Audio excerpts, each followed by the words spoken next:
Il ne recule devant rien.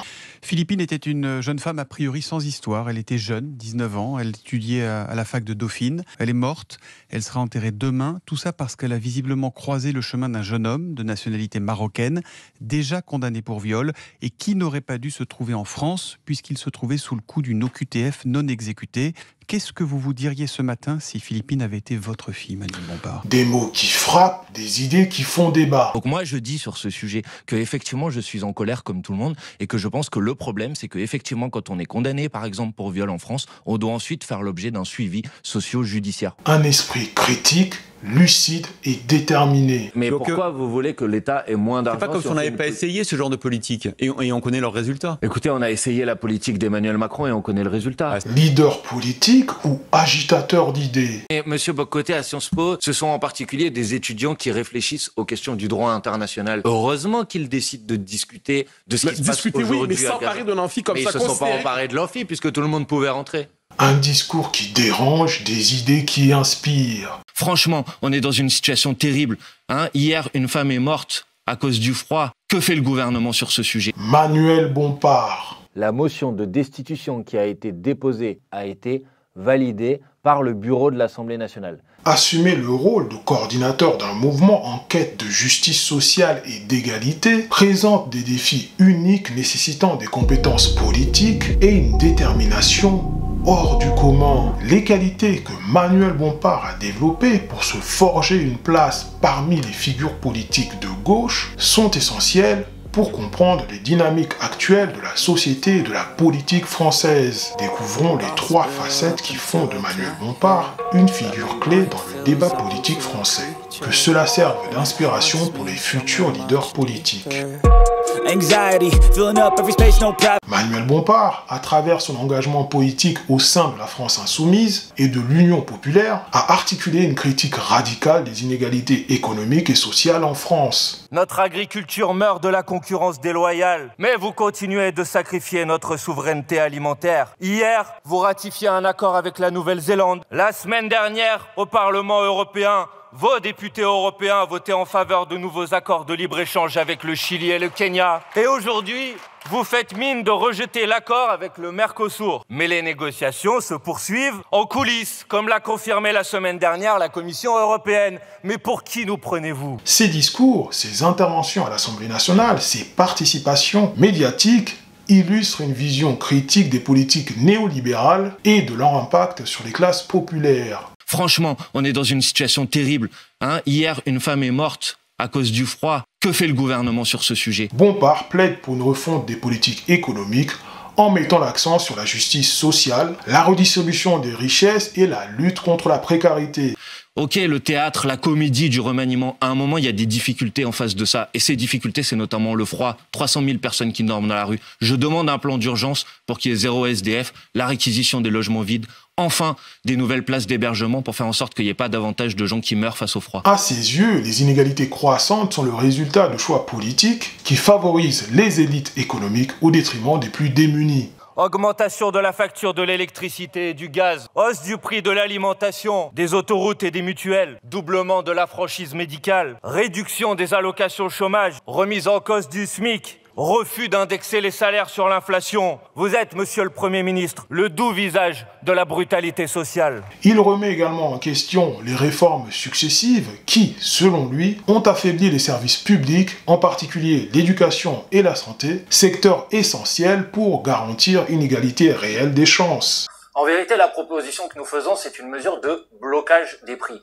Quelle est la différence? La différence, c'est que ce n'est pas au budget de l'État de venir alimenter des profits gigantesques qui ont été réalisés ces dernières années par les industriels de l'agroalimentaire, par les énergéticiens, et donc c'est eux qu'il faut mettre à contribution. La mesure de blocage des prix, elle s'appuie sur l'énergie, elle s'applique sur l'énergie, elle s'applique sur les carburants et sur un panier de produits de première nécessité. Que vous avez déterminé? À l'image, pour vous donner un exemple, à l'image par exemple de ce qui se fait aujourd'hui déjà en France sur l'île de la Réunion. La critique de Bompard ne se limite pas à une simple dénonciation des inégalités. Elle vise à proposer des alternatives concrètes, notamment à travers des politiques fiscales plus justes, la re-industrialisation verte et une meilleure protection des travailleurs. travailler doit toujours payer plus que ne pas travailler. Est-ce que vous êtes d'accord avec ça? Ah bah oui, bien sûr, je suis d'accord. Mais alors, dans ce cas-là, j'imagine, par exemple, qu'il va faire en sorte de s'attaquer au fait que cette année, on a connu un record historique de versement des dividendes aux actionnaires. Les dividendes, ce ne sont pas des revenus du travail,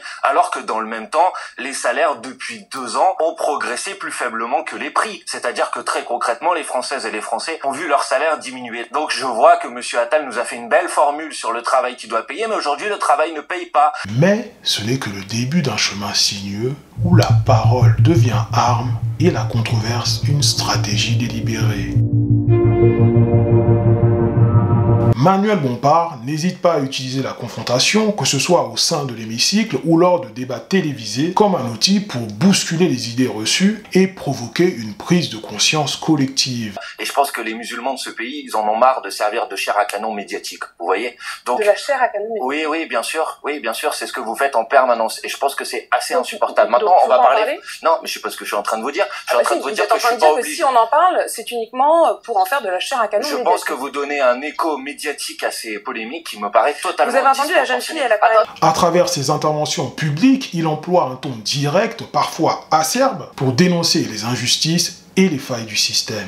On est 16 ou 18 je vais répondre à vos questions. Vous voulez qu'on parle des difficultés à l'école? Parlons des difficultés à l'école. Ah non, vous répondez à mes questions. Ouais, mais moi d'abord... Là, j'ai une question, vous m'avez pas répondu, vous m'avez répondu qu'on avait un problème à en parler. Apolline de Malherbe, moi, je vous pose la question, qu'est-ce que vous pensez du fond? Donc c'est pas vous qui allez décider ce que je vais dire à ma place. Ce que je pense du fond, il y a une loi, elle a été votée en 2004. Une loi qui interdit les signes religieux ostentatoires à l'école. Il faut que cette loi soit appliquée. Sa stratégie de communication, à l'image de celle de son mentor, Jean-Luc Mélenchon, vise à mobiliser les consciences tout en exposant les contradictions des discours politiques dominants. Je pense, et d'ailleurs l'interview qu'on est en train d'avoir, elle est en train de le démontrer, qu'on est peut-être pas obligé sur ce type de sujet. Traitons-les par les discussions localement quand il y a des situations qui se présentent. Karl Marx était assez clair, la critique de la religion est la condition de toute critique. Mais puisque vous dites que ce n'est pas religieux, ça vous permet de pas avoir... Si vous êtes devenu marxiste, Apolline de Malherbe, ça m'intéresse. Mais vous savez, dans ce cas-là, je vous propose de lire Karl Marx en entier. Karl Marx, il dit, par exemple, que le système capitaliste est un système qui appauvrit, c'est un système qui exploite les êtres humains et la nature. Et comme moi je suis effectivement marxiste, je pense qu'il faut lutter contre ce système capitaliste. Donc vous pensez comme lui que la critique de la religion est la condition de toute critique? Mais on a tout à fait le droit de critiquer la religion, et je suis très attaché au fait qu'on puisse critiquer la religion dans ce pays. Mais je dis attention, ne confondons pas la critique d'une religion avec la stigmatisation des personnes qui la pratiquent. Cette méthode de confrontation, loin d'être purement rhétorique, vise à provoquer un débat plus profond sur les grands enjeux de la société française, climat, inégalité et démocratie. Gabriel Attal, on parle, je crois, de son bilan au ministère de l'Éducation nationale, c'est ça? Qui fait qu'aujourd'hui, la France est championne d'Europe des classes surchargées, qui fait qu'aujourd'hui, en France, les rémunérations des enseignantes et des enseignants sont à peu près 20% inférieures à la moyenne de l'OCDE. On parle du fait qu'à la rentrée 2023, une classe sur 2 n'avait pas d'enseignants qui n'ont pas pu être remplacés. Si ça, vous appelez ça un succès, moi j'ai plutôt l'impression qu'en Macronie, en quelque sorte, on promeut les ministres qui ont le plus mauvais bilan. Bompard cherche à créer une dynamique de rupture en invitant ses interlocuteurs, mais aussi le public, à réévaluer les solutions proposées par le gouvernement et à envisager des alternatives plus justes et plus solidaires. Très bien, mais ce que je vous propose, c'est d'aller dans les services d'urgence de nos hôpitaux qui ont fermé. Il y en a 50 qui ont été en situation de difficulté cet été, et puis d'aller leur dire que ça marche super bien, que c'est génial. Puis après, je vous propose de sortir de l'hôpital et puis d'aller dans une classe, et puis d'aller dans une école, et puis d'aller voir les parents d'élèves de la classe dans laquelle il n'y a pas de prof parce qu'il a manqué 3000 enseignants au concours parce que les rémunérations sont beaucoup plus faibles que dans le reste de l'OCDE, et vous allez leur dire que la politique économique d'Emmanuel Macron, elle est géniale et elle est parfaite. Ce n'est pas seulement le ton qui change, mais la scène elle-même où les idées ne suffisent plus, où l'action devient inévitable. Manuel Bompard s'impose également comme une figure active dans les débats politiques et sociaux. Que ce soit en tant que député européen ou national, il n'hésite pas à prendre position sur des sujets sensibles tels que la crise climatique, les droits sociaux ou encore les questions de migration. Déjà, dès votre intervention, Monsieur Bardella, vous avez établi un certain nombre de contre-vérités. Vous savez, il y a 19 millions de Français qui ont un ancêtre étranger. un Français sur 4. Oui, j'en ai moi-même beaucoup d'ailleurs. Vous en avez vous-même d'ailleurs. Parfaitement. Et je dois vous dire, Monsieur Bardella, que quand vos ancêtres personnels sont arrivés en France, je crois que vos ancêtres politiques disaient précisément la même chose que ce que vous dites aujourd'hui. Et je trouve ça dramatique qu'aujourd'hui, vous soyez dans la peau de vos ancêtres politiques de l'époque. Parce qu'on disait la même chose. On disait que les Italiens ne pouvaient pas s'intégrer en France. Ses contributions au sein de l'Assemblée nationale et ses articles dans la presse révèlent un homme politique engagé qui prend à cœur les combats pour une société plus équitable et plus respectueuse de l'environnement. Merci Monsieur le Président, Monsieur le rapporteur, mes chers collègues. La révision ambitieuse du règlement LULUCF est essentielle à la bifurcation vers une société évoluant dans le respect des lignes planétaires et avec l'objectif de la réalisation des objectifs de l'accord de Paris. L'objectif initialement proposé par la Commission de 310 millions de tonnes d'équivalent CO2 d'absorption nette de carbone d'ici à 2030 pour le secteur LULUCF, ne répondait pas à ce besoin d'ambition. Et votre proposition, monsieur le rapporteur, de porter cette ambition à 490 millions de tonnes va assurément dans le bon sens. Et je vous en remercie. En plus de ses interventions dans les médias, Bompard participe à de nombreux rassemblements citoyens et manifestations où il soutient activement des revendications des travailleurs, des jeunes et des organisations écologistes. Mais la première étape, c'est d'abord d'empêcher le recul de l'âge de départ à la retraite à 64 ans. Ça, c'est la première étape.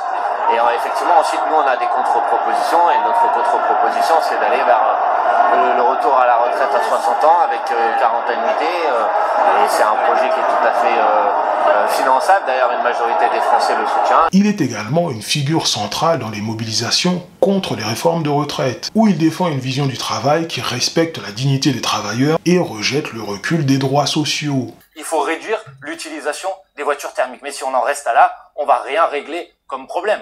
Il faut aussi faire bien davantage, par exemple, dans la rénovation thermique des logements. Or, qu'est-ce que a fait le gouvernement de M. Attal? Après avoir fait, je le disais, des cadeaux aux plus riches, quand il a fallu faire des coupes budgétaires, cette année, 10 milliards d'euros, quel est le premier budget qui a été impacté par ces coupes budgétaires, M. Attal? C'est le budget de la transition écologique. Et lorsque tous les morceaux s'assemblent, c'est une figure bien plus complexe et redoutable qui se révèle, prête à transformer le cours des événements.